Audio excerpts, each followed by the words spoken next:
50 years ago, this man pulled off one of the biggest bank robberies in Cleveland, Ohio, and then vanished. No one could figure out where Theodore Conrad was until now.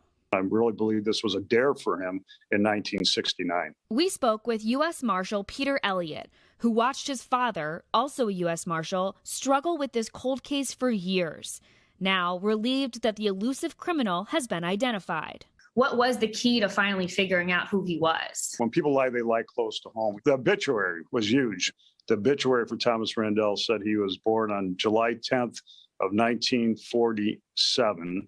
Conrad was born on July 10th of 1949. Details also overlapped on where Conrad grew up, where he went to college, and his parents' names. The plot he ultimately got away with, later featured on shows like America's Most Wanted, inspired by Hollywood.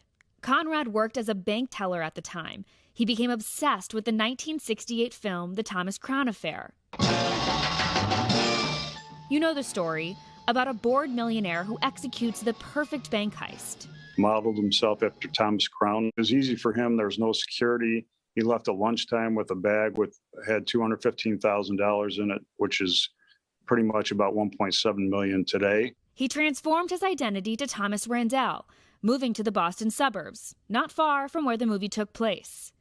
With the clues from the obituary and the deathbed confession, Elliott was able to put more pieces together using evidence originally discovered by his father. We were able to pull documents from federal court in Boston where we learned that Randall filed for bankruptcy in 2014 and get those signatures off those documents and match those to the documents my dad had from 1967 from the New England College application. An investigation spanning 2 generations finally marked case closed.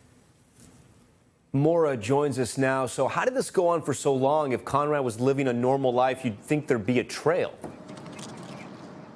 Right, Tom, but the U.S. Marshals say that this was largely before fingerprinting was widely used. Conrad wasn't even fingerprinted as a measure of security at that bank that he worked at when he was a young man. And he did go on to live a normal life as a law-abiding citizen, going on to become a golf pro and even a salesman. His family didn't even know his true identity until he told them on his deathbed. And Elliott tells me that the family, though, also will not be facing any repercussions for not bringing this information to authorities right after Conrad passed. Tom? Hold on. A bank robber and a golf pro. This sounds like this could be a much longer story and a pretty good movie.